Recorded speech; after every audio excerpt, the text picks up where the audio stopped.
Ao fim de 16 anos, o populista Viktor Orbán saiu derrotado de umas eleições legislativas na Hungria, uma derrota que o próprio assumiu como dolorosa. Péter Magyar será o próximo primeiro-ministro e recebe de Orbán um país com uma elevada inflação e que se tornou uma dor de cabeça para a União Europeia com as suas posições contra o apoio incondicional à Ucrânia na guerra contra a invasão russa. Vamos diretos a Budapeste, onde está a enviada especial da agência Lusa, Joana Adler. Bem-vinda, Joana. Obrigada, bom dia. Lusa Extra, um podcast da agência Lusa. Joana, levas quase 2 semanas na Hungria, onde acompanhaste a campanha eleitoral. O que é que levou à queda de Viktor Orbán, que de fora é muitas vezes criticado pela proximidade a Moscovo ou por ter tiques de autocrata? Achas que isso pesou no resultado ou os húngaros tiveram outras razões? Sem dúvida que pesou. Obviamente não é apenas um fator que leva a este resultado e esta derrota efetivamente muito pesada e muito inesperada de Viktor Orbán. É um conjunto de fatores, mas eu diria que principalmente a questão interna, os problemas que o país tem atravessado. A Hungria é um dos países mais pobres da União Europeia e também é considerado pela Transparência Internacional há pelo menos 4 anos consecutivos como o mais corrupto. E isso acabou por se refletir na crise que se vive neste país. É um país onde a economia não cresce há 4 anos e as pessoas sentem realmente a dificuldade no dia-a-dia. Os serviços públicos estão muito degradados, problemas também nos transportes. Isso é o que mais pesa efetivamente para as pessoas e que viram neste líder da oposição, Péter Magyar, uma escolha para tentarem mudar o sistema, mudar o regime. Eles comparam aqui muito esta mudança com a mudança de regime de 1989, quando se afastaram do comunismo. Vamos olhar um pouco para quem é Péter Magyar. Os eleitores não escolheram alguém que está nos antípodas de Viktor Orbán, até porque o Magyar militou no partido Fidesz antes de formar o seu próprio movimento político, o TIJA, com que conquistou agora 138 dos 199 lugares do Parlamento. Poderá ele ser um moderado, mas com muito em comum com Orbán? O que é que se conhece das suas posições políticas? Sim, ele é conservador. Ontem Péter Magyar deu uma conferência de imprensa de 3 horas à imprensa, quer húngara, quer internacional, e ele recordou isso mesmo: eu sou conservador. Péter Magyar é uma personalidade um pouco curiosa e eu vou tentar resumir, mas acho que é importante ter aqui algum enquadramento sobre quem é esta figura. Até há 2 anos ele era quase um ilustre desconhecido. Era assim, pertencia ao partido como uma grande parte dos húngaros. Era o marido da Ministra da Justiça, a Judith Varga. Ela sim, uma figura importante dentro do partido e que estava a preparar-se para ser indicada como cabeça de lista às Europeias de 2024. Péter ia desenvolvendo, trabalhou durante 8, 9 anos em Bruxelas, na Embaixada da Hungria em Bruxelas. Teve cargos, é advogado, tem 45 anos, teve cargos aqui na Hungria em empresas públicas, mas não era de todo, não estava na política, não era uma figura. Ele salta para a ribalta precisamente há 2 anos, na sequência da demissão de um caso que foi um escândalo aqui, um caso denunciado pelo jornal online independente 444, sobre o indulto a um diretor de um orfanato que teria encoberto casos de pedofilia. Isto leva à demissão da Presidente, da então Presidente da República, por este indulto, e também de Judith Varga, porque foi ela, como Ministra da Justiça, que assinou o indulto. Na altura, Péter Magyar e Judith Varga já se tinham separado, mas eles têm 3 filhos, mas Péter Magyar vem, na sequência deste caso, anunciar a sua demissão de todos os cargos públicos que tinha e denunciar a corrupção do governo de Viktor Orbán. Há um momento também em que ele utiliza uma gravação que fez enquanto era ainda casado com Judith Varga, em que ela lhe conta, em casa, num ambiente familiar, lhe conta uma situação de corrupção. Péter Magyar gravou essa declaração da então mulher e divulgou-a. Isto foi visto aqui como uma traição, da própria mulher, obviamente. Judite Varga denunciou uma traição e afastou-se completamente da vida política. Mas foi com base nestas denúncias que Pedro Maior começa a convocar, começam a haver em março de 2024 protestos com dezenas de milhares de pessoas contra esta situação em Budapeste, e Pedro Maior surge então como o grande líder da oposição. Atenção que o Tisza não tinha sequer representação parlamentar. Ele concorre às eleições europeias de 2024, portanto em junho, entra imediatamente em campanha e consegue 30% dos votos para um partido que, como digo, ele até há assim, uma imagem caricata. Ele começou a percorrer o país numa carrinha com 25 anos e andou por todas as vilas e aldeias da Hungria. Desde então ele não parou de fazer campanha. Continuou esse movimento, também contactando os húngaros no exterior. Ele diz que visitou muitas vilas, muitas aldeias, algumas até 6, 7 vezes. Durante a campanha, nos últimos dias, intensificou ainda mais esse movimento. Mas respondendo à tua pergunta sobre... Ele é de facto um conservador e há pontos em que ele não se afasta da posição que tem sido até agora de Viktor Orbán e do Fidesz, nomeadamente em relação à Ucrânia. Não é a favor de uma adesão rápida de Kiev, e ainda ontem voltou a reiterar isso. Não é a favor de um apoio incondicional, mas, por exemplo, em relação àquilo que é muito criticado Viktor Orbán por Bruxelas, a proximidade em relação a Moscovo, Pedro Maior quer ter uma relação pragmática com a Rússia. Obviamente a Hungria é dependente da energia russa e, portanto, não é possível cortar. Ele ontem até referia geografia é geografia e a Rússia ficará para sempre onde está e a Hungria está onde está. Portanto, há aqui relações pragmáticas, mas não será um aliado de Moscovo dentro dos 27, como Viktor Orbán tem sido até agora. De resto, em questões, ele promete combater a corrupção, restaurar o Estado de Direito. Aliás, fatores importantes que impediram, que fizeram Bruxelas travar a transferência de fundos europeus. São muitos milhares de euros, milhares de milhões de euros, aliás, que a Hungria deixou de receber, precisamente por causa da corrupção e das violações do Estado de Direito. E Pedro Maior tem essa tarefa para já, de começar a dar sinais de que está a reverter tudo isto para poder desbloquear o dinheiro que faz muita falta a este país neste contexto de estagnação. Mas em relação a outros valores, ele quer também recuperar a liberdade de imprensa, liberdades académicas, quer ouvir a sociedade civil, as organizações não governamentais, mas ele é um conservador em termos de valores, é nacionalista, patriota, e nesse aspecto não se distancia muito de Viktor Orbán. Orbán que não disse que se vai retirar, não é? Ele disse que iria continuar ativo na política. Que papel é que ele poderá ter na oposição, de modo a poder continuar a tentar influenciar a governação de Magyar? Há aqui dois fatores.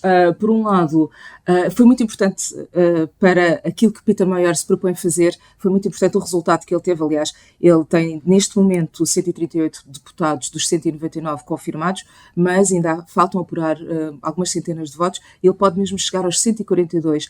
É uma super maioria nunca vista no Parlamento húngaro. Atualmente o Fidesz, coligado com os democratas cristãos, tem 135, de qualquer forma uma maioria constitucional que permite fazer alterações constitucionais sem o voto de nenhum outro partido, mas isso é muito importante também porque, por um lado, o Tisza é muito forte no Parlamento, mas um Fidesz muito enfraquecido, apenas com 55 deputados, de facto uma derrota pesada para o Fidesz e para Viktor Orbán. Portanto, de qualquer forma, continua a ser um grupo parlamentar que pode, por exemplo, suscitar a constitucionalidade de medidas do governo de Péter Maior junto do Tribunal Constitucional.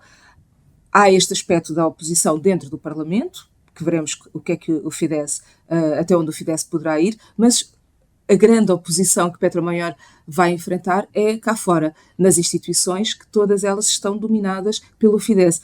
O governo de Orbán, que esteve no poder durante 16 anos, maiorias absolutas consecutivas, foi nomeando dirigentes para todos os organismos do Estado de pessoas alinhadas politicamente com o partido e com o governo.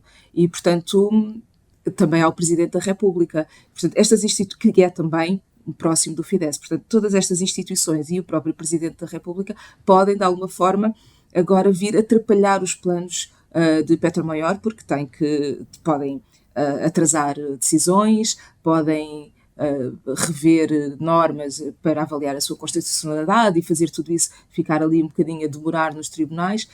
Esse é o grande desafio de Peter Maior, que ontem, de alguma forma, dizia: estas pessoas tiverem vergonha na cara se olharem para o espelho e souberem que durante tanto tempo não representaram e não defenderam os interesses dos húngaros, mas sim os interesses do partido. Então estas pessoas deveriam sair pelo seu próprio pé. Ele vai ter que gerir. À partida, o governador do Banco Central será para manter. Ele ontem deu essa indicação porque não quer desestabilizar ainda mais o mercado. Mas claro que todos os outros podem fazer-lhe uma forte oposição e ele terá que ver como é que faz essas mudanças. Uma garantia que ele deixou ontem foi: não vou restaurar o Estado de Direito com violações do Estado de Direito. Isso era uma grande preocupação das organizações com quem fui falando nas últimas semanas, ativistas. Como é que se faz, como é que se recupera o Estado de Direito sem violar leis? De facto, esta supermaioria que ele tem facilita-lhe muito o caminho, porque tem poder no Parlamento para introduzir alterações, inclusivamente na Constituição, mas ele é advogado, ontem recordou: eu sou advogado e, portanto, não vou violar o Estado de Direito. Ele começou por pedir admissão, não é? Nessa longa conferência de imprensa que tu acompanhaste, a admissão do Presidente, sim, não é? Que sim, acusa de ser um fantoche de Orbán. Fantoche. Sim, pede essa demissão e também faz um apelo para que, lá está, o Presidente não atrase os processos. Até dia 4 de maio, todo o apuramento dos votos tem que estar concluído e, portanto, no dia seguinte, para Peter Maior, o Presidente pode imediatamente convocar o novo Parlamento, dar posse aos deputados para se poder então criar o próximo governo. Peter Maior diz: a Hungria está numa situação muito complicada, muito, muito difícil e não tem tempo a perder e, portanto, quer imediatamente começar a governar. Há outro problema aqui, que é a questão da transição. Apesar de ter sido algo surpreendente para muitos analistas, esta assunção de derrota tão rápida, tão cedo, de Viktor Orbán, ontem Peter Maior queixava-se que o partido, eles não sabem muitos dos contratos, tratados, acordos internacionais, muitas das decisões que o governo de Orbán os acordos que foi fazendo ao longo destes anos, inclusivamente com outros países, e que não são do conhecimento. Ele até deu esta imagem que o Ministro dos Negócios Estrangeiros estava desde as 10 da manhã de ontem a triturar papel no Ministério. E, portanto, esse é também um problema, até que ponto é que o seu próximo governo terá a informação necessária para saber realmente o que é que tem à frente, não é? Até que ponto é que esta transição será suave? O Viktor Orbán tornou-se uma referência para a direita mais conservadora europeia. Tem em Donald Trump um fã e uma referência. A sua derrota pode ser um sinal para estes políticos? Sim, já não é a primeira derrota de populistas na Europa. De facto, Viktor Orbán é este grande modelo com a sua democracia iliberal, como ele próprio chamou, esta concentração, centralização de poder, eu não quero usar a expressão polvo, mas de facto é aquilo que me ocorre neste momento, em que há uma ramificação do partido e uma mistura entre o que é o partido e o que é o Estado, aqui em todos os domínios da política, da vida pública na Hungria. E de facto, no final do mês de março, o Viktor Orbán atraiu aqui para Budapeste líderes internacionais do movimento populista, desta direita mais conservadora. Estiveram cá a co-líder da AfD alemã, Alice Weidel, o presidente da Argentina, Javier Milei, Santiago Abascal, do Vox em Espanha, também André Ventura, do Chega, em Portugal, Geert Wilders, dos Países Baixos. Portanto, todos aqui a elogiá-lo, a dar-lhe grandes palmadinhas nas costas e a apoiá-lo na reta final para a campanha. Na última semana, na terça-feira, portanto, 5 dias antes das eleições, recebeu aqui um apoio de peso. J.D. Vance, o vice-presidente dos Estados Unidos, veio cá de propósito para declarar o seu apoio, e eu aproveito só para contar um pouco como foi esta visita de J.D. Vance que eu acompanhei. Teve primeiro um momento de conferência de imprensa em que J.D. Vance reiterou a sua confiança e como Viktor Orbán iria ser reeleito para um 5º mandato. Depois, mais tarde, houve um momento já mais com o público, todo um grande evento que, no âmbito do que chamaram um Dia da Amizade Húngaro-Americana, em que há um comício, como aqueles comícios que nós vemos nos Estados Unidos, num estádio fechado, com cerca de 5 mil pessoas, segundo a organização, um palco no centro, e Orbán e J.D. Vance a discursar ali no meio, com pessoas muito apoiantes, claro, do Fidesz, ali sempre um ambiente muito vibrante. Quando o J.D. Vance sobe ao palco, ele anuncia que tem um convidado muito especial que quer falar e que vai então telefonar ao presidente Donald Trump. E diz, espero que isto não seja embaraçoso, espero que ele atenda ao telefone e que isto não seja embaraçoso. E faz a primeira chamada e tem o telefone com altifalante junto ao microfone. Na primeira chamada, a chamada vai imediatamente para a caixa de correio.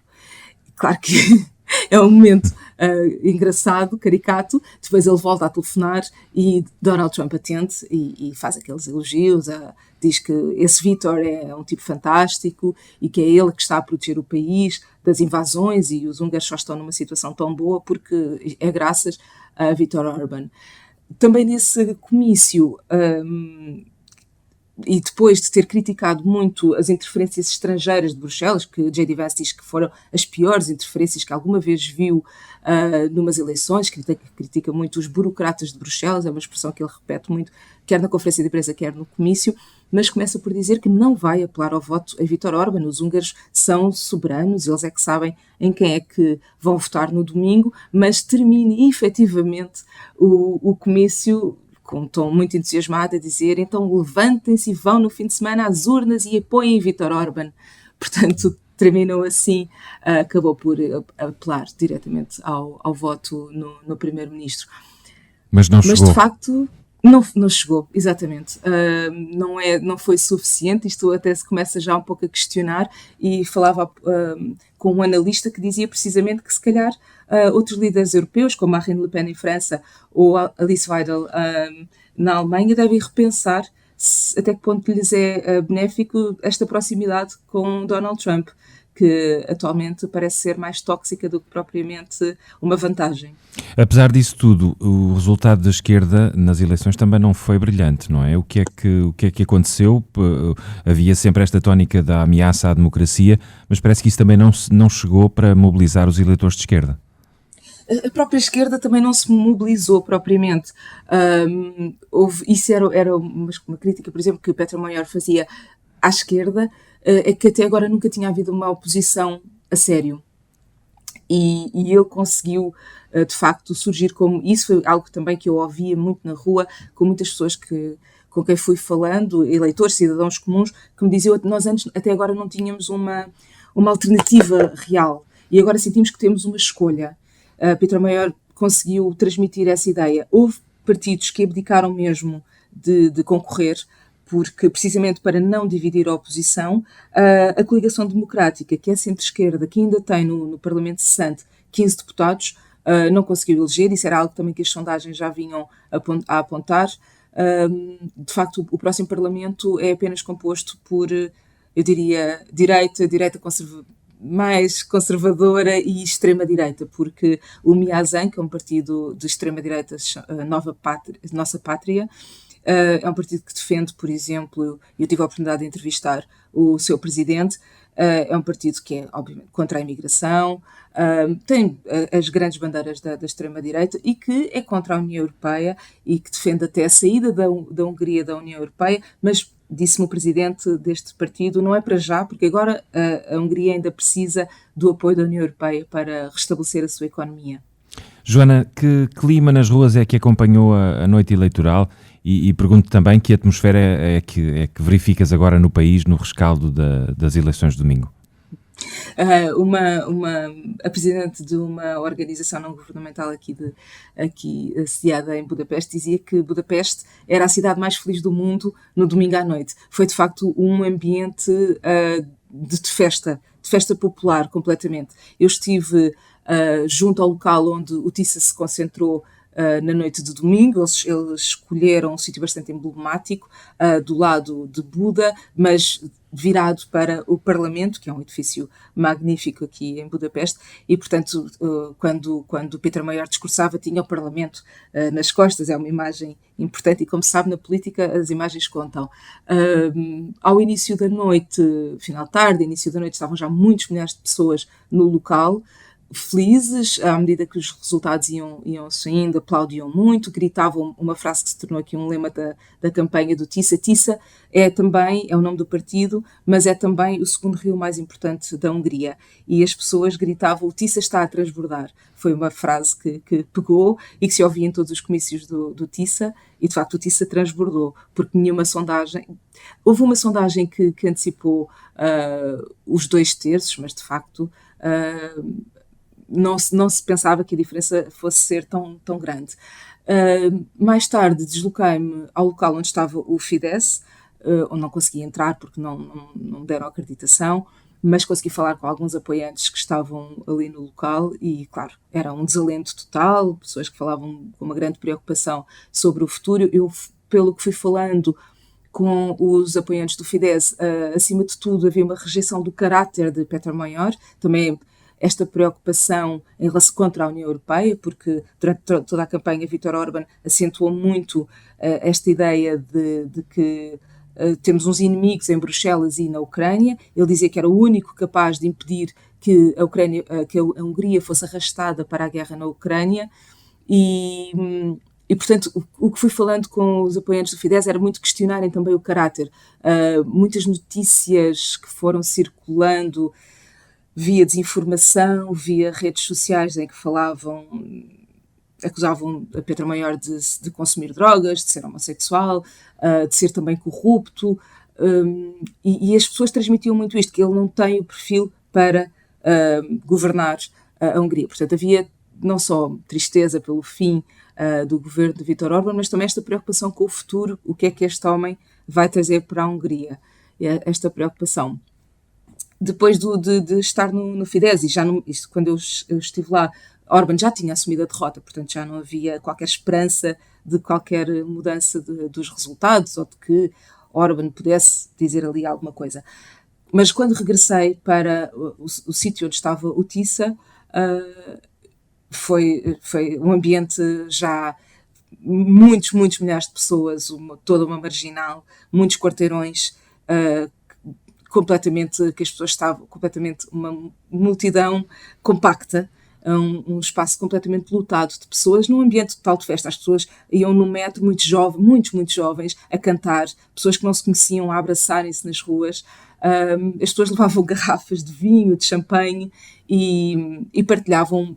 Era um ambiente, eu diria, quase como quando vemos as pessoas a buzinar nos carros, a agitar as bandeiras da Hungria, quase como um ambiente quando vemos quando um clube de futebol ganha o campeonato, mas em esteroides. Era assim mesmo, até 2, 3 da manhã ainda era possível ouvir-se as pessoas a festejar. E no dia seguinte as pessoas diziam: estou feliz. As pessoas, acho que houve muita tensão durante esta campanha, houve muito este agitar do medo, agitar da divisão. As pessoas queixavam-se muito disto, que o país estava absolutamente dividido e tinham receio, muitos analistas, jornalistas também com quem eu falei, e cidadãos comuns falavam deste ódio, desta divisão da sociedade e do medo que, se os resultados... A lógica era, metade dos húngaros no domingo à noite vão ficar chateados. E se o resultado fosse muito próximo entre os dois partidos, se houvesse dúvidas, poderia dar direito a contestações, a repetidos de recontagens de votos, e isto iria fazer esta frustração fervilhar ainda mais, e poderia mesmo, as pessoas falavam abertamente que tinham receio que houvesse mesmo motins nas ruas. E afinal não se verificou nada disso. Eu acho que a vitória do TISA foi tão expressiva, tão sem margem para dúvidas, que só houve festejos. E foi de facto uma atmosfera, fogo de artifício, uma festa total aqui em Budapeste. Muito bem, a festa ninguém lhes tira. Vejamos agora se a governação vai corresponder às expectativas. Joana, muito obrigado, bom trabalho e bom regresso. Obrigada, António.